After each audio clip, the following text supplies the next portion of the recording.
네, 그럼 이제 슬슬 시작해 보겠습니다. 다시 한번 오늘 개봉날 이렇게 사실 코엑스 메가박스가 집에서 되게 멋진 분도 계실 거예요. 네, 여기까지 오시느라고 정말 고생들 많으셨고 감사드리고요. 오늘 여러분들과 함께 대화를 나눌 영화를 만드신 송홍근 감독, 그리고 미디어 문구 김정환님, 그리고 윤미향 대표님 세 분을 무대로 모시겠습니다.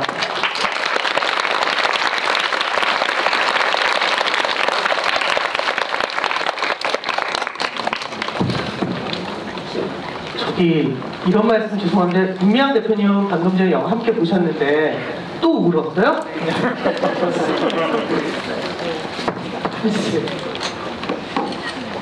네, 일단 송 감독님부터 인사 한 말씀씩 해주십시오. 네, 이렇게 김복동 개봉 첫날인데 이렇게 많은 분들 이렇게 자리에 앉아 계신 모습을 보고 굉장히 가슴이 벅차고, 할머니께서도 하늘에서 이 모습을 지켜보고 미소 짓고 계실 것 같은 생각이 듭니다. 영화 시간 내서 봐주셔가지고 너무 감사합니다.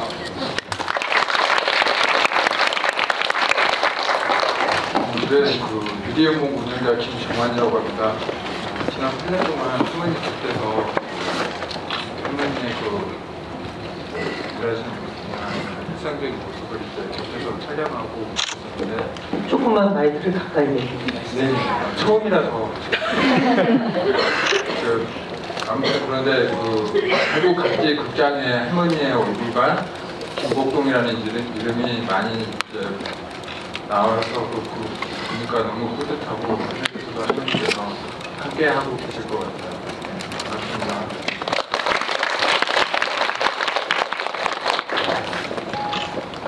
드디어 우리 김복동 할머니가 미소 지을 것 같지 않아요? 앉으셔도 굉장히 주목받는 거 할머니도 한편으로 좋아하셨던 분이신데 낮은 목소리에서 주목받지 못하시고 단역이죠, 단역. 근데 이렇게 김복동이라는 이름으로 영화가 나올 수 있었고, 또 그렇게 영화가 만들어질 수 있도록 치열하게 사셨던 할머니, 그 옆에서 92년도 사실은 영상에서 굉장히 거친 목소리가 나와서 저도 깜짝 놀라고 있는데 20대도 저렇게 늙은 목소리였나 막 이러면서. 그런데 아무튼 제가 20대 때 할머니를 만나서 50이 넘어서 60을 바라보고 있는 지금까지 할머니와 함께 동행할 수 있어서 너무 감사했고, 또 제 삶에 굉장히 영광이었고, 또 할머니로 인해서 이렇게 수많은 분들을 함께 만날 수 있어서 너무나 영광이고 감사합니다. 네, 저는 윤미향입니다. 네, 일단 몇 가지 제가 질문을 드리고 그 다음에 또 객석으로 마이크를 좀 넘겨보도록 하겠습니다. 먼저 정한 씨에게 첫 번째 질문을 해야 될 것 같아요. 왜냐하면 이 영화의 어떻게 보면 시작은 봉구가 8년 동안 할머니 곁을 지킨 건데 왜일까요? 그러니까 처음 할머니를 계속 찍어야겠다고 생각했던 어떤 이유가 있을까요? 특별한 이유는 없고 그냥 곁에 있다 보니까 찍게 되었고, 그냥 생각 없이 찍었어요. 근데 그 자료가 이제 계속 쌓이다 보니까 나중에 그때 중요한 기록물이 됐던 거고, 그 기록물을 이제 송홍근 감독님께서 진짜 가장 공이 커요. 감독님 없었으면 이제 그 할머니의 그런 위대했던 삶이 묻힐 뻔했는데 그렇게 중요한 기록으로 남겨주셔가지고 너무 고맙다는 생각이 들고, 그리고 할머니를 만났던 계기가 2011년도에 그때 1000번째 수요시를 앞두고 할머니께서 타고 다니는 승합차가 이제 고장났다는 기사를 봤어요. 그래가지고 그걸 정대협 측에서 이제 모 자동차 회사에 협찬해달라고 공문을 보냈더라고요. 근데 그 자동차 회사에서 정치적인 이유로 거절을 했다고 그러더라고요. 그걸 이제 그런 소식을 듣고 너무 화가 나서, 그러면 우리라도 할머니의 발이 되어드리자 해가지고 처음에는 그냥 중고 승합차라도 마련해 드리려고 모금을 시작했어요. 근데 걱정 반으로 이제 시작했는데 반응이 이렇게 객석이 이제 꽉 찬 것처럼 반응이 너무 소문이 커가지고 일주일 만에 그냥 풀 옵션에 이제 승합차를 이제 신형 승합차를 이제 마련해드렸죠. 그리고 그 나무 금액을 이제 전세자금도 마련해드리고 그때부터 이제 할머니하고 인연을 맺기 시작하고 그때부터 가까워지다 보니까 8년까지 이제 오게 됐습니다. 감독님, 예. 이제 농구가 8년 동안 찍은 영상이 있어요. 네. 그걸 보면서 아 이걸로 시작을 해서 작품을 만들어야겠다라고 생각하게 된 어떤 계기? 예. 처음에 이제 제안을 먼저 이제 받은 거죠. 본부님이 이제 연락을 주셨고 그렇게 해서 윤명 대표랑 셋이 윤명 대표 사무실에서 만났어요. 그래서 만나가지고 김복동 할머니의 삶을 돌아볼 수 있었으면 좋겠다. 다큐멘터리로 기록이 필요합니다. 본부님의 영상이 있다는 것은 알았으니까 일단 확보. 그 다음에 그러면 할머니께서 92년도에 고백을 하셨으니까 그때부터 남아있는 것이 있는지 없는지를 좀 찾아야 됩니다 해가지고 윤명 대표께서 직원들을 집에도 밤에 못 가게 잡아서 일을 시켜가지고 찾아서 사진부터 시작해가지고 음성 파일, 영상 테이프, 비디오 테이프 이런 부분들까지 이제 다 찾은 거죠. 제가 나중에 그 정대협 직원들 분들께 들은 바로는 너무 자료가 많아서 김복동이라는 이름으로 기사를 검색해가지고 김복동 할머니가 활동한 날짜를 찾아서 그 날짜 속에 테이프를 찾았다라고 하더라고요. 그러니까 그렇게 쉽게 이름으로 검색되고 그런 시스템이 아니잖아요. 아날로그일수록 그렇게 해서 이 기록들을 저희가 이제 볼 수 있었고 그 기록들을 가지고 김복동 할머니라는 사람의 삶을 어떻게 볼 것이냐 이제 거기서부터 이제 시작이 이제 된 건데 역사 속에서 김복동이라는 사람을 봐야겠다라는 생각이 들었어요. 그러니까 27년간의 할머니를 비롯한 여러 일본군 위안부 피해 할머니들의 그런 위대한 그런 지속적이고 굉장히 고난의 그런 투쟁의 과정 속에서 김복동이라는 사람이 일본 정부의 어떤 활동, 발언, 그다음에 유엔의 입장의 변화, 우리 정부의 변화 이 속에서 김복동이라는 사람이 언제 어떻게 움직였고 언제 어떤 말들을 했는지들을 좀 짚어내면서 이거를 풀어내주지 않으면 김복동이라는 사람이 걸어온 길을 잘 표현할 수 없겠다. 우리가 김복동이라는 사람이 걸어온 길을 알아야 할 이유는 김복동이라는 사람이 걸어온 길이 그만큼 공적으로 우리 미래에 두고두고 남겨두고서라도 이거를 되짚어 볼 만한 의미가 있어서 그것을 보는 건데 그런 의미들을 그 역사 속에서 좀 찾고 싶었습니다. 그러니까 역사는 흘러가고 김복동은 그 역사 속에서 어떻게 흘러갔는지를 같이 좀 그 안에서 좀 보고 싶었습니다. 네. 제 다음 질문은 김양 대통령한테 드리는 건데 어떻게 보면 사실은 그 일본 위안부 피해 할머니들 모두가 한 분 한 분이 정말 소중하고 정말 너무나 힘들게 용기를 내서 증언을 하셨지만 깃발이 되어 오신 할머니들이 있어요. 이를테면 처음 증언하셨던 김학순 할머니 시작의 깃발을 드시면서 다른 할머니들도 나만 살아있는 줄 알았는데 저 사람이 있었네 라고 하면서 사실은 증언을 하게 된 계기고 두 번째는 강덕경 할머니 그러니까 90년대 일본에서 그 민간기금을 조성하겠다고 했던 것을 가장 전면에서 반대를 하시고 그와 동시에 직접 그림을 통해서 자기의 삶을 사람들에게 보여주시면서 되게 유명했던 깃발이 된 강덕경 할머니 그리고 마지막 세 번째 깃발이 어떻게 보면 김복동 할머니겠죠. 이를테면 그 이명박 박근혜 시대라는 죄송해요. 한 20년 전 같아요. 20년 전이 아닌데 하여튼 그 시대를 관통하면서 이를테면 싸워오시고 그러면서 사실은 이 문제를 글쎄요 이런 말하면 그렇지만 좀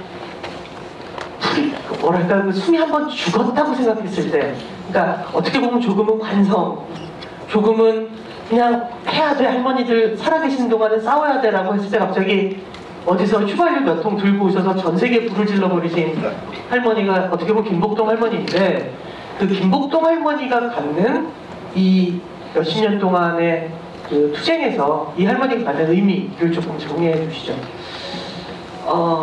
사실은 김복동 할머니에 대해서 지금 영화에 다 담을 수 없는 그런 삶이었다고 생각이 들어요. 98년에 모든 것을 포기하고 내려갔을 때도 뭐였냐면은 내가 이렇게 나발을 불었는데 이렇게 열심히 노력을 했는데 한국 정부 움직이지 않죠? 한국 시민사회 별로 안 움직이지. 맨날 이거는 어떤 쪽에서는 그 여성 문제잖아. 어느 쪽에서는 그 민족 문제잖아. 그러니까 우리는 한반도 지도로 치는 독도처럼 그런 얘기를 김복동 할머니하고 자주 했는데요. 누구도 자기 자신의 문제라고 생각하지 않고 약간 외롭게 고립되어서 그래서 할머니하고 해외 캠페인을 가면 그렇게 외로울 수가 없는 거예요. 그렇게 고독할 수가 없고 야 이거 거친 광야에 우리가 버려진 것 같은 느낌? 이거 독립한 거 맞는데 이거 주권이 있는 나라의 백성이 맞는데 여전히 우리는 이렇네? 그런데 정말 신기하게요. 제가 아무리 100명의 시민을 만나서 혹은 100명의 그 다른 나라 정치가를 만나서 이 문제 이렇게 중요하다. 이거 한일 간의 정치 문제 아니다. 이거 해결해달라. 같이 해달라. 라고 얘기하는 거하고 김복동 할머니가 딱 그 카리스마 있잖아요. 딱 나타나서 미국이 일본의 친구입니까? 딱 친구가 잘못된 길을 가면 그 친구를 어떻게 해야 됩니까? 그러면 그냥 달라졌던 것 같아요. 그리고 당신의 그 조리 있는 기억들 그렇게 뭐라 그럴까요? 아직도 변할 줄 몰랐던 사람들에게 굉장히 부끄럽게 만들었던 그 힘이 카리스마가 할머니에게 있었고요. 다른 한편으로 정말 이건 안 잊었으면 좋겠는데 여기는 굉장히 할머니가 일본군 성노예제 문제 해결을 위해서 강하게 싸우는 포기하지 않는 또 그런 강인한 분 모습이 많이 보이는데 아픔을 겪은 사람들에게 공감력이 굉장히 강한 할머니. 그 공감력을 할머니는 그 부자가 아니었거든요. 예를 들면 통장에 5,160만 원이 있으면 160만 원은 내가 약도 사 먹어야 되니까 남겨두고 그냥 5천만 원을 딱 내시는 거예요. 이거 기부하자. 이런 방식으로. 그러니까 그거는 다른 게 아니라 예를 들면 일본에 지진이 났을 때도 그 지진 피해를 입은 분들에게 지원을 하실 때도 할머니 마음은 저 사람들이 저 재해를 당해서 얼마나 고통스럽겠노. 그때는 일본 국민이다 뭐 한국 국민이다 이런 개념이 아니라 어떤 피해를 겪은 사람에 대한 고통. 그리고 저는 가장 감동 깊었던 건 사실은 베트남의 미국 전쟁에서 한국 군인들에게 성폭력 피해를 입은 여성들이 있다는 것을 저희 할머니에게 설명을 드렸어요. 할머니 우리도 옛날에 처음에 운동을 시작할 때는 그런 사실을 몰랐는데 운동을 하다 보니까 연대를 하다 보니까 그런 사실이 있다는 걸 알았습니다. 영상 쳐보고 대표 이거 늘 갖고 다니는 거 아니까 찍어라 이러셔요. 그래서 제가 이 카메라를 딱 준비하면 벌써 준비가 다 되어 있었어요. 머릿속에서 막 설계를 하시는 거죠. 제가 카메라를 준비하는 동안에. 그리고 이제 사전 메시지를 나도 일본군 이양국 피해자이지만 베트남 여성들이 우리처럼 한국 군인들에게 성폭력 피해를 입었다라고 하니까 한국 국민으로서 사죄드립니다 라는 그러니까 뭐라고 할까요? 일본군 이양국 피해자로 충분히 한국 사회에서도 그런 피해 어떤 편견, 폭력, 탄압, 차별 그 대상이었는데 본인은 이미 그걸 훌쩍 뛰어넘어서 베트남 여성들에게 한국 국민에 대한 어떤 그 자기 정체성 가해국의 사회 속의 하나의 구성이었다는 책임인식, 정치적인 책임인식, 그건 굉장히 뛰어난 인식이라고 생각을 합니다. 그 말씀 나온 김에 한 가지만 더 여쭤보면, 그러니까 사실 저는 제가 몇 년 전인가 그 기림일 때, 8월 14일 기림일 때 김복동상을 시상을 한다며 외국의 피해 여성들이 온 걸 보고 또는 그런 김복동 할머니의 모습을 보고 사실은 좀 심하게 놀랐어요. 왜냐면 김복동 할머니 원래 그런 분이 아니었어요. 정말 조용하고 98년에 내가 이렇게 싸웠는데 이제 아무것도 되는 게 없어서 갔다 별로 안 싸웠어요. 실은 그냥 수요시에만 나왔지 앞장서서 깃발을 들거나 이런 분이 아니었고 우리가 알고 있죠. 네. 그냥 보통의 분이 도대체 어떤 일을 겪었길래 근데 생각해보면 할머니들 대부분이 그러세요.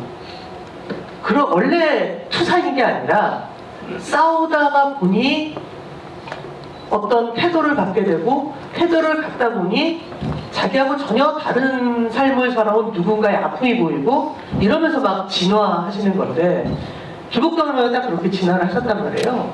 그 김복동상이라는 건 어떻게 만들어진 거고 어떤 분이 만들었고 그러면서 올해 우간다에 김복동 센터라는 게 만들어진다는 얘기까지 들었습니다. 거기까지 좀 설명해 주시고 영화 얘기로 가죠. 네. 그러니까 2010년부터 2009년에 다시 부산에서 올라오셔서 눈 수술을 하시고 치료를 받으시고 활동에 다시 뛰어드시는데 그때 약간 한국 사회가 좀 달라지기 시작했어요. 이제 미래 세대들이 함께 참여하게 되고 그리고 저희의 운동 방식이 약간 좀 달랐어요. 다른 피해자와 어떤 시민단체가 함께 하는 운동하고 저희 정대협이 정의연이 하는 운동 방식이 조금 달랐다고 생각을 하는데 우리가 연대를 하면서 만나는 사실들 그리고 일본 정부에서 일어나고 있는 일들 한국 사회에서 일어나고 있는 일들을 매일매일 할머니에게 보고를 드렸어요. 보고를 드리고 저희가 결정하지 않아요. 자, 할머니 이런 상황인데 어떻게 했으면 좋을까요? 그러면 할머니는 그날은 밤에 계속 고민을 하시는 거죠. 저 대표가 나한테 왜 왔을까? 저 질문을 왜 했을까? 저거는 분명히 대표지가 결정을 했을 텐데 나한테 얘기 안 하고 나한테 결정하라고 뭔가 의도가 있을 텐데 그런 이제 약간 굉장히 이 전략가치이기 때문에 그런 생각을 쭉 하셔서 그 다음 날에 가면 아니나 다를까 이미 결정을 하고 계셔요. 기자회견을 하자. 그래서 2012년 3월 8일에 세계 여성의 날에 기자회견을 하게 됩니다. 그 이유도 사실 할머니가 기자회견 내용을 미리 다 준비를 하셨어요. 당신이 말씀하실 거는 내가 일본 정부에게 요구하는 거는 돈이 아니다. 그러니까 그냥 돈, 경제적으로 지원금이 아니다. 법적 배상금인데 나는 돈 때문에 이 운동을 했던 게 아니기 때문에 만약에 배상을 받으면 내가 대표한테 들으니 콩고에도 저 우간다에도 나와 같은 이런 피해를 겪고 있는 여성들이 많다라고 들었는데 그 여성들에게 전액 나는 내 10원도 내가 가지 않고 다 후원하겠다라고 했는데 우리 옆에 기로노 할머니가 나도 그래서 두 분이 같이 기자회견을 했고 그것이 사실은 나비 그 청년들 대학생 아이들을 평화나비 만들게 했고 그 가수 중에 이효리 씨가 그 할머니의 숭고한 뜻에 나도 함께 하겠다 그래서 첫 기부를 500만 원을 해주셨고 그래서 나비 기금이 모아져서 첫 번째 콩고의 내전에서 할머니가 똑같이 그런 성폭력 피해를 입고 두 딸도 성폭력 피해를 입고 불행하게도 임신을 해서 아이를 낳았어요.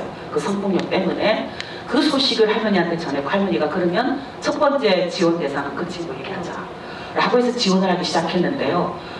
할머니들의 그 소식이 전해지니까 어떤 반응이 왔냐면은 한국 사회도 일본 시민 사회도 할머니들과 함께 만나는 국제사회에서 만나는 여성들이 이 할머니들 굉장히 숭고한 존재로 야 어떻게 그런 피해를 입었는데 본인들도 아픔을 겪은 여성들을 돕는다고 하나 하는 지지와 격려 그리고 그때부터 적극적으로 시민들의 할머니들을 인권운동과 평화운동으로 부르기 시작하셨어요. 2012년 그때부터 이미 그러니까 그 전에는 피해자, 증언자, 생존자 뭐 이런 말들 직접 가장 높은 게 선생님 이런 표현들 그런데 2012년 나비기금 이후로 할머니들을 인권운동가 평화운동가 그리고 그때부터는 할머니가요 정말 계속해서 조금씩 모이면 기부하시고 다음에는 그 성폭력으로 태어난 아이들이 있다고 하니까 그 기부하시고 다 장학금을 줘요. 그래서 드디어는 언제죠? 2015년 한일 합의로 인해서 10억엔을 받는다라는 걸 들었고 저희 측에서 화해치유재단이 뭐냐 그럼 굉장히 폭력적인 이름이다 라고 해서 정의기억재단을 만들어서 그때 그 사회를 했죠. 100만 시민이 십시일반 모아서 할머니들이 인권 상금을 드리자 라고 해서 상금을 1억 원을 드렸어요. 그거하고 싸우고 계셨던 분들에게 받자마자 나는 돈 때문에 싸우는 게 아니니 이 돈을 기부하겠다 라고 하셔서 다시 저희들에게 기부를 해주셨고 어떻게 할까요? 나와 같은 활동가를 양성하는 돈에 써달라 이거를 그렇게 된 거예요. 그래서 김복동 평화상을 만들어졌어요. 그 첫 번째가 우간다 내전에서 성폭력 피해를 입은 여성에게 전달을 했는데요. 그 기적이라는 거는 처음에 저희가 그 우간다 여성을 만났을 때 우리 할머니들처럼 우리 사무실 찾아왔을 때처럼 90년대 처음에 찾아왔을 때처럼 주눅 들고 눈동자를 마주 쳐다보지 못하고 혹시 내 모습이 다른 세계에 비춰져서 혹시 나도 공격을 받으면 어떡할까 하는 그런 표정이었어요. 무조건 우리가 김복동 할머니를 만나게 됐어요. 그 할머니의 용기와 강인함을 보면 좀 달라지겠지. 만났는데 그 다음에 이 여성들이 찬양을 하기 시작하는 거예요. 영상으로 직접 만들어서 보내기도 하고 김복동은 우리의 마마 김복동은 우리의 희망, 김복동 우리의 영웅입니다. 우리는 할머니의 자식들이에요. 이런 영상을 만들어서 보내오기도 하고 180도로 달라져서 인권운동가 되어 있는 모습. 그래서 저희가 이게 바로 희망이구나 우리에게. 김복동을 우간다에 싣는 것.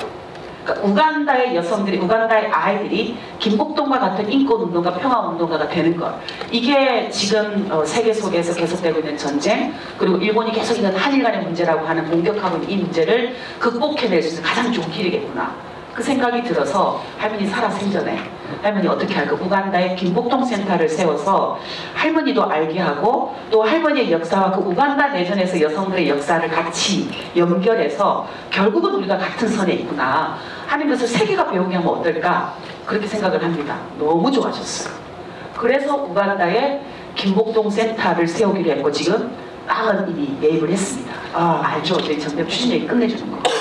벌써 매입을 했어요. 계약을 했습니다. 다 돈도 치웠어요. 어쩌라고요? 이제 세우면 돼요. 영화면 세울 거예요. 이 영화의 수익으로 건물을 짓는 거예요? 이분들 하나도 갖지 않고요. 아까 제작비는 뉴스타파의 후원회비로 제작했습니다. 봤잖아요. 그러니까 이 영화의 수익금은 우간다의 김복동 센터가 세우고 거기에는 학교가 세워지고요. 경작지가 만들어집니다. 10,000평을 매입했어요. 그래서 학교는 성폭력으로 태어난 아이들도 교육받을 권리가 있다. 이게 늘 김복동 할머니의 주장이었거든요. 그 제일조선학교 아이들도 교육받을 권리가 있다. 그것도 김복동 할머니의 주장이었고, 그래서 그 시트 안에, 그 센터 안에 학교를 세웁니다. 그리고 마찬가지 경작지를 해서 게스트하우스도 있어요. 그래서 여러분 혹시 우간다 여행 가시면 반대 듣지 마시고 김복동 센터 게스트하우스에 세워서 수익을 합니다. 나라면 우간다에 가시면이라고 안 하는 게 아니라 여러분들이 여름에 좀 길게 여행을 가실 생각이 있다면 가본 적 없는 라이언킹의 대륙 우간다에 가보시는 건 어떨까요? 우리 생각하는 게 나을 것 같은데. 네, 그렇네요. 여러분 저기 예방주사 되게 많이 맞고 가야 돼요. 여하튼 제가 영화 얘기의 시작과 더불어 바로 이 얘기를 말씀드렸던 건 김복동이라는 존재가 결국 우리에게 있어서 불쌍한 할머니가 아니라 영화에서 보신 것처럼 어느덧 그야말로 어떤 희망이 되어버린 세상의 많은 여성들에게 희망이 되어버린 인권운동가라는 걸 알고 계신 분들이 만들었기 때문에 영화가 뭔가 심파적인 부분보다는 이 할머니가 끝내 하려고 했던 일을 보다 많이 소개하는 거에 집중하지 않았나? 라는 생각이 들어서요. 송 감독님 8년 동안 찍은 홍구 씨의 그 엄청난 영상을 보고 또 이제 거기에 더해서 자료들을 얻고 그리고 이제 또 새로운 인터뷰들을 하면서 정말 넣고 싶었는데 사실은 그러다 보면 4시간이 될 수도 있고 그래서 수많은 장면들이 빠졌을 거예요. 그 중에서 이 장면은 정말 아쉬워서 나중에 다른 방식으로라도 꼭 대중들에게 공개하고 싶다라고 생각하는 장면이 있습니다.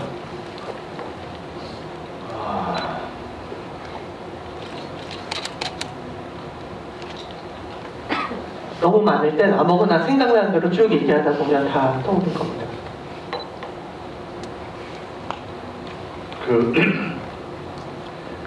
제가 제일 기억나는 것은 결국 할머니께서 마지막으로 가시면 가실수록 그 자신들과 같은 처지로 지금도 여전히 살고 있는 제일조선학교 학생들을 보시는 그 모습을 제가 볼 때 할머니 느낌이 어떨까 계속 그 고민을 전 많이 했었거든요.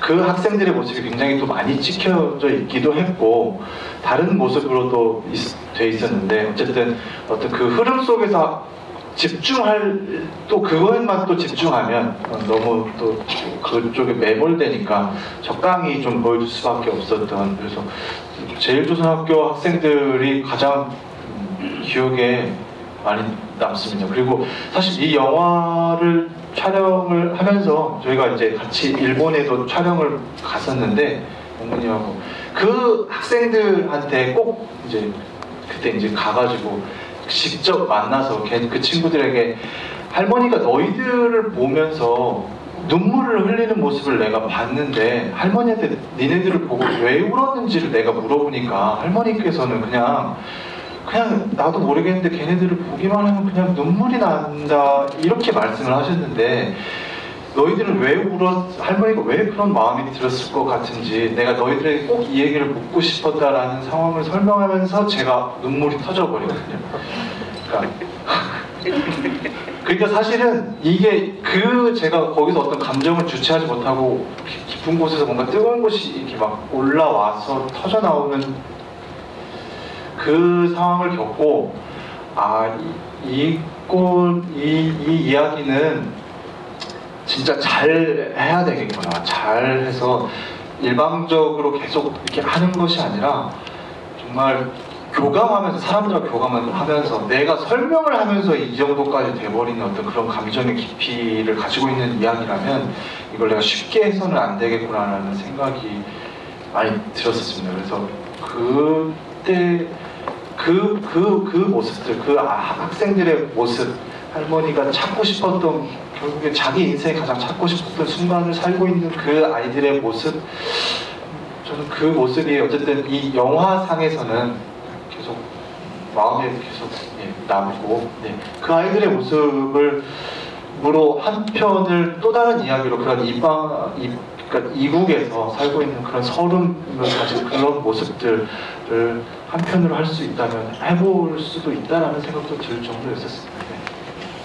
잊혀지지 않는 순간들이 있지 않습니까? 네. 저도 그랬던 것 같거든요. 그러니까 뭐 영화를 찍은 것과 상관없이 어떤 순간들이 되게 이렇게 파편화돼서 저한테 이렇게 몇십 년이 지나도 박혀있는 어떤 게 있는데 우구 씨도 그럴 것 같아요? 네. 어떤 그런 것이 있으면 좀 설명을 아무래도 할머니의 이제 점점 이 세상과 멀어지는 그런 시간들이 동상에서 마지막 8개월이 가장 기억에 많이 남아요. 미안하기도 있고 그 전까지는 이제 뭐 그냥 항상 만나면 그냥 웃으면서 그렇게 즐겁게 이제 만나고 다니고 차 안에서 막 그랬었거든요. 그리고 할머니께서 이제 영화에서보다 더 멋지신 분인데 영화상에 훨씬 멋지신 분인데 더 그게 다 담아내지 못했던 그런 모습도 나오고 그리고 가장 보여주고 싶었던 게 일본 아베한테 하는 그 욕이 있잖아요. 우리나라 욕을 봤으면 흥행이 되지 않을까. 진짜 오는 게 좀 아쉽기도 하고 근데 뭐 결론적으로 그렇게 세상과 이렇게 이제 저희와 멀어지는 그 시간 하면서 할머니께서 진짜 뭐라고 해야 되지? 더 살고 싶다, 더 살고 싶다를 진짜 많이 하셨어요. 이 문제가 해결되고 이제 먼저 가시는 그 할머니들한테 이제 이 문제를 해결하고 왔다는 그런 책임감 같은 게 있었나 봐요. 그 이야기나 아니면 또 한일합이 있던 날, 발표했던 날 그때 할머니하고 하루 종일 같이 있었거든요. 그때 할머니께서 받았던 충격, 과정은 알리지 않고 결과만 청구하러 와가지고 할머니께서 이제 뭐 차분하게 말씀하셨지만 올라가고 나서 할머니께서 그때도 이제 막 다음 생에 막 그런 이야기를 많이 하셨어요. 그래서 다음 생에 뭐가 되고 싶냐고 제가 여쭤봤을 때 엄마가 되고 싶다는 그 이야기가 가장 기억에 남고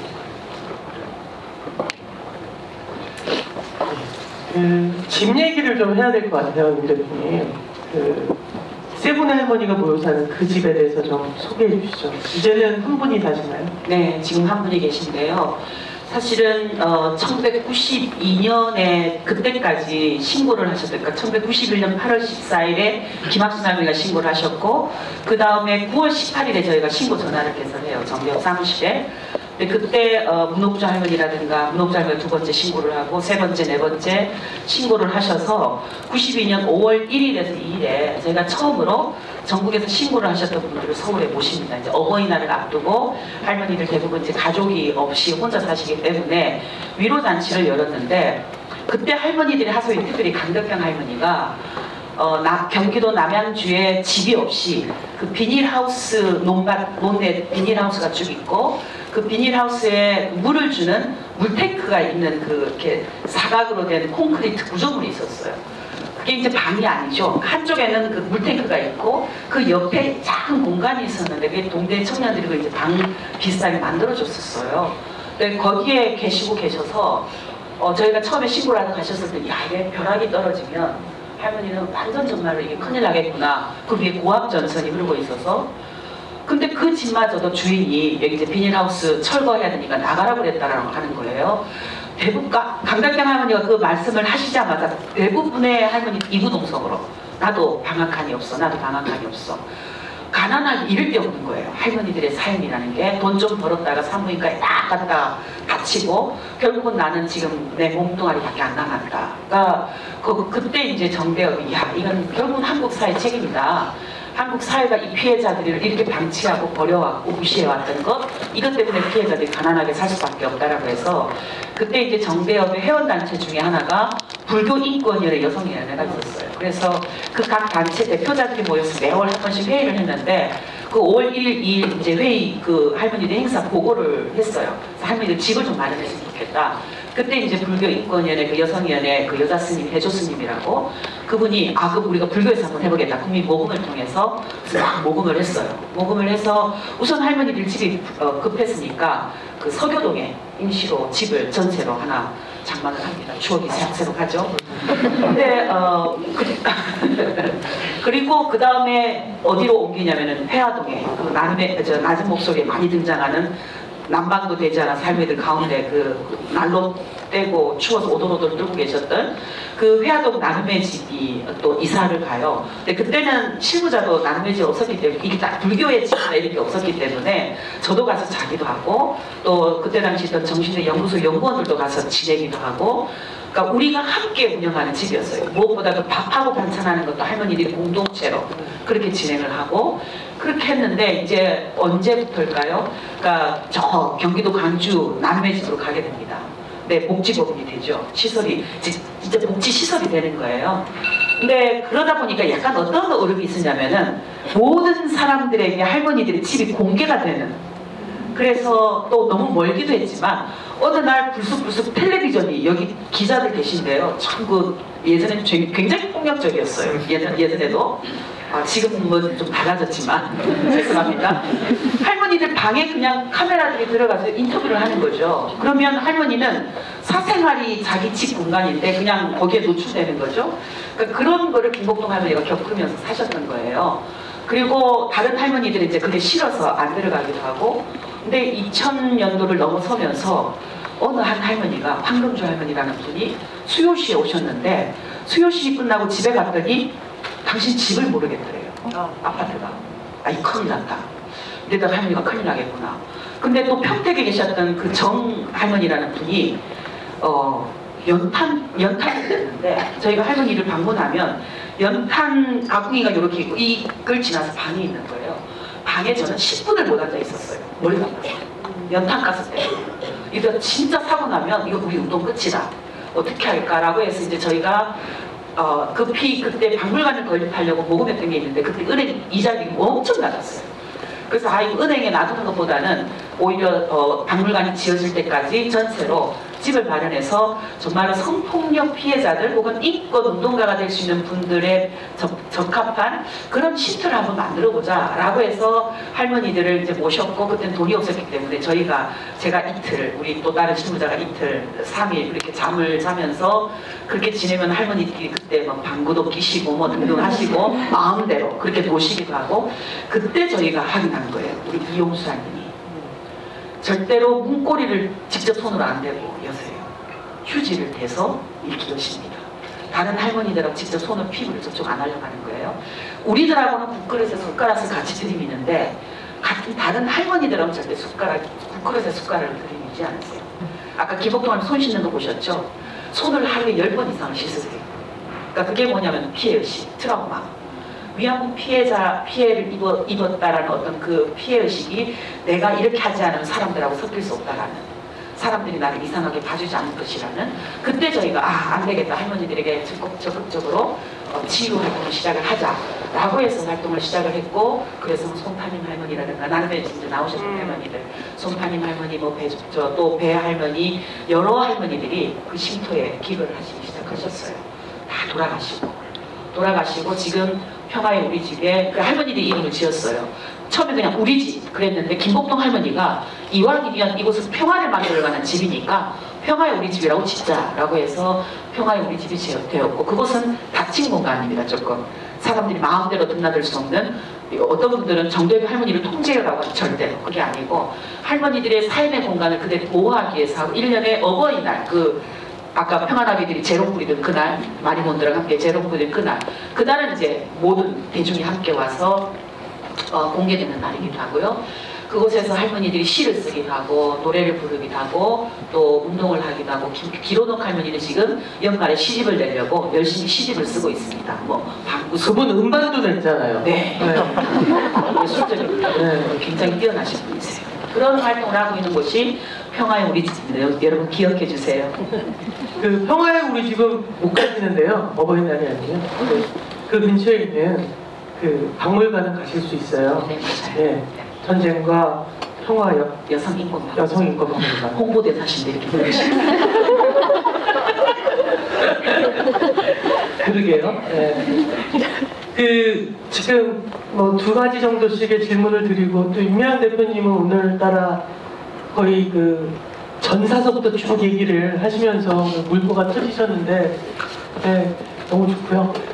이제 질문을 몇 개 받아보고 다시 또 진행을 할까봐요. 혹시 번쩍 손을 드신 쪽에 가운데.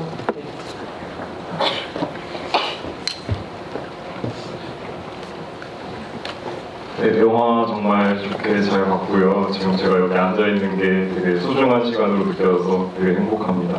일단 감독님께 질문을 드리고 싶은데, 이게 김복동 할머님에 대한 어떤 자료를 조사하시면서 단지 그 자료를 아카이빙 하는 것에 그치는 게 다큐멘터리가 아니잖아요. 다큐멘터리라는 어떤 영화라는 예술로 이 김복동 할머님의 삶을 엮어내시면서 어떤 예술적 비전이랄까? 이것만큼은 꼭 담겨야 한다. 이 영화 속에 이것만큼은 담겨야 한다든지 이것은 담지 말아야겠다라고 생각했던 것들이 있다면 말씀해 주셨으면 좋겠고, 그리고 죄송합니다. 질문은 워낙 많으셔서 한 가지만. 그리고 개봉 시기가 원래 19년 여름으로 정해져 있었는지도 궁금해요. 네, 그저께 한밤의 TV 연예에 나온 문화예술인이라서 제가 말씀드리겠습니다. 원래 항상 뉴스에 나와 사회문화 정치면에 나온다 봐. 그리고 이번 주 금요일날 연예가 중계에 나온다고 인터뷰했습니다. 우리 20분밖에 시간 없어요.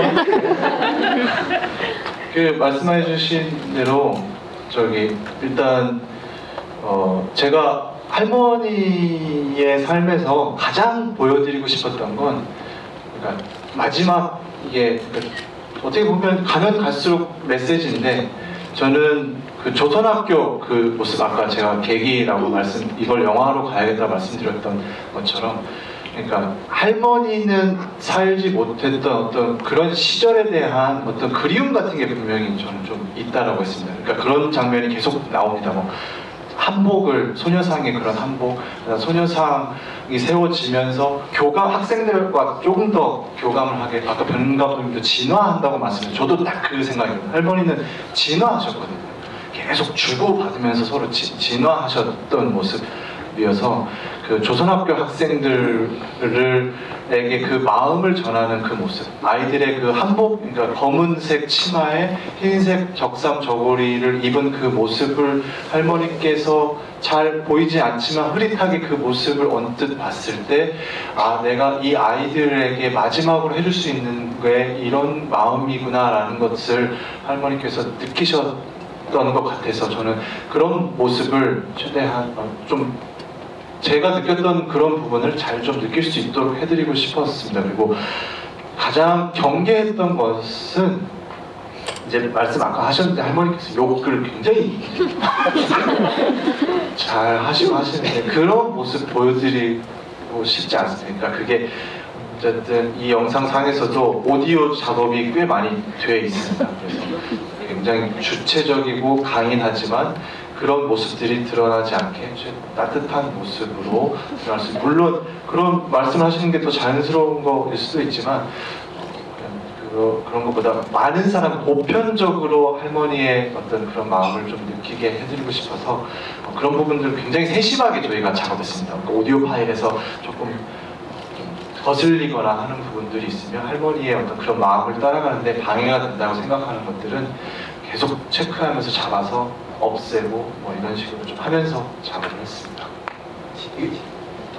개봉 시기는 원래 저희가 1월 25일 날 평화의 우리에서 제가 이렇게 식사 카레 밥을 먹으면서 그때 말씀을 드렸었어요. 그때 개봉은 그때 처음에 이렇게 빨리 영화가 되나요? 라고 김동희 과장님이랑 이렇게 다들 좀 의심하셨었거든요. 옆에 계신 이게 말이 되는 얘기인가? 이렇게 영화를 이렇게 할 수 있어? 라고 굉장히 집약적으로 하겠다는 생각이 일단 있었고 올해 8월에 기리밀이 8월 14일이고 광복절이 8월 15일이기 때문에 8월 8일날 개봉을 해서 일주일간 할머니의 모습을 영화 상영으로 쫙 보여준 다음에 그 마음을 가지고 8월 14일 기리밀, 8월 15일 광복절을 맞게 하고 싶었습니다. 이거는 굉장히 오래전부터 그래서 계획되어 있었던 것입니다. 네. 예, 봤는데 저쪽 아유 죄송합니다. 흰 옷 입으신 분. 예.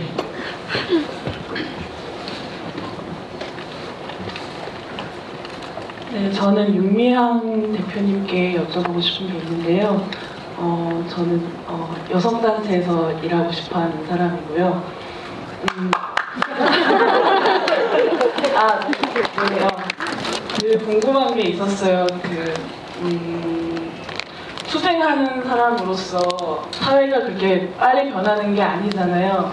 그래서 사실 어떤 기자회견하거나 집회를 하는 거 이외에 일상을 챙기는 거에 대해서 관심이 많고 특히나 요새 들어서 이제 투쟁 현장에서 연대하는 사람들의 이제 건강권에 대한 얘기가 많이 나오고 있고 특히나 영화 김복동의 경우에는 당사자이자 이권운동가 분들께서 세상을 떠나시는 굉장히 큰 사건이잖아요. 그런 현장에서 일하시는 분들이 어떻게 삶을 유지하시고 이어나가시는지가 궁금했어요. 변현주 감독이 너무 잘났어.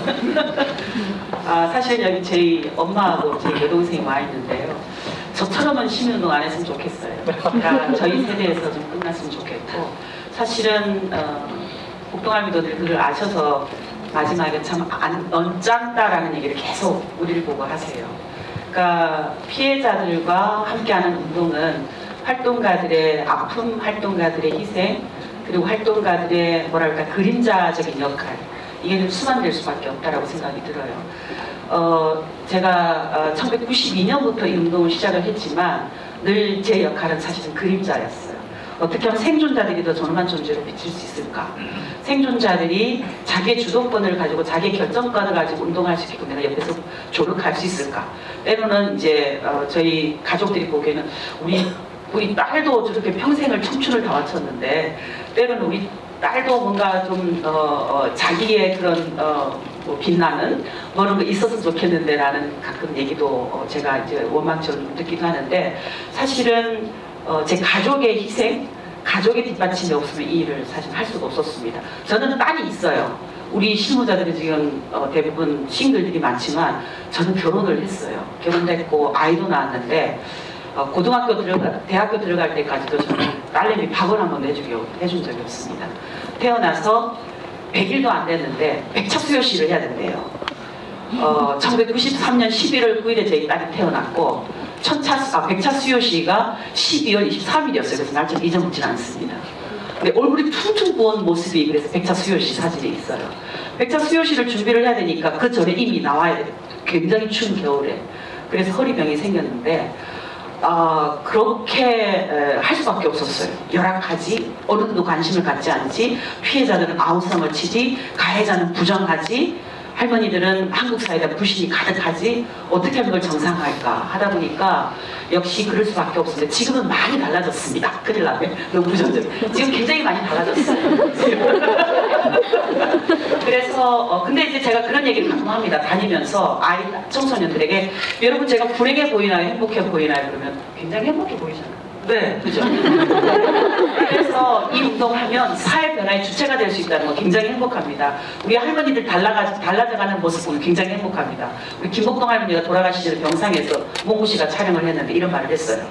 이 쓰잘것없는 나를 이렇게 높이 떠받들어서 나를 이렇게 대우해주고 나를 이렇게 인권운동가 평화운동가가 돼주게 하고 저 대표 치는 하나도 생각 안 하고 그러면서 마지막에 그 말이 있어요. 우리 대표도 그 상금 받는 상 좀 받게 해주면 안 되나.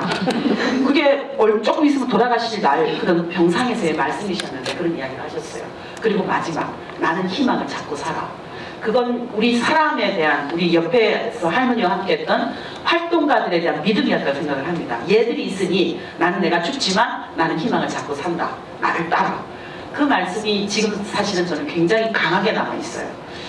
역시 우리가 할 수 있는 건 김복동 할머니 돌아가셨지만 우리가 그 피해자들에게 신뢰를 주고 믿음을 주고 내가 죽어도 저 사람들이 계속 하겠구나 하는 어떤 우리가 희망이 되는 것, 결국은 함께하는 사람들이 희망이 되는 것, 그게 저는 이 영화를 통해서도 많은 사람들이 받았으면 좋겠다라는 생각을 가집니다. 그래서 오늘 그렇게 긴 시간 관객과의 대화를 함께하지 못하지만 제가 꼭 드리고 싶었던 어떤 말씀이 있어서 이런 방식으로 진행을 해본 건데 특히 위안부 피해 여성들이나 뭐 이런 영화가 나오면 뭔가 측은지심 불쌍한 할머니들 도와줘야 되는데 라는 마음이 굉장히 강하잖아요. 그래서 제가 그런 얘기를 하는 것도 들었어요. 영화를 보러 갈 시간이 없으면 표라도 사서 돈이라도 이렇게 해라 라는 얘기를 하는 걸 들은 적이 있는데 표 사지 마세요 라는 말씀을 드리고 싶어요. 또 그런 식으로 하는 거 아니에요. 김복동의 삶은 그런 삶이 아니라고 생각해요. 이거는 이 영화의 배급팀은 10명의 관객이 극장에 와서 영화를 볼 때 그 10명이 김복동이라는 사람의 삶을 완전히 곁에 다가오게 만들기 위해 배급 활동을 열심히 하는 거지 우간다에 지키는 게 2차적인 목표가 아니라니까 여러분. 응? 그런 면에서 저는 여러분들께 그런 말씀을 드리고 싶어요. 과연 2019년 8월 굉장히 많이 어렵죠. 뭐 단순하게 그 아베의 문제뿐만이 아니라도 그로 인해서 한국 사회가 받아야 되는 건 단순하게 경제가 어려워지거나 주식이 내려가는 게 아니라 그것에 대항하기 위해서 우리가 겨우 정상적인 세상보다 사람 한 명 한 명이 소중한 세상으로 걸어가려던 게 막혀버리면서 이를테면 방어전을 치러야 되는 거고 그 방어전을 치르다 보면 우리가 지난 2년 동안 그동안 못해왔던 어떤 인권의 문제 또는 그 노동권의 문제가 갑자기 또한 박탈당하면서 한국 사회가 되게 힘들어지는 거잖아요. 바로 이럴 때 우리한테 필요한 건 그런 비극적인 삶, 피해로서의 어떤 불행을 이겨내고 걸어갔던 사람들의 삶을 보면서 용기를 얻는 거고 그 대표적인 인물이 저는 김복동 할머니라고 생각을 합니다. 그러니까 저는 이 할머니의 93년 또는 95년, 96년을 알아요.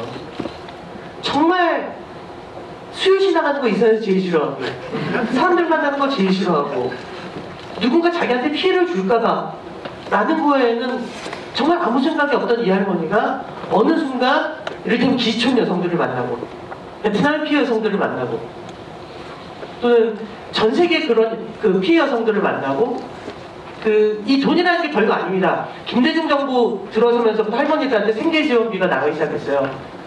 그거 모은 5천만 원인 거예요. 그런 삶을 살았던 할머니를 동정하지 마시고 깃발과 함께 만들어주시는 관람이 되었으면 좋겠다.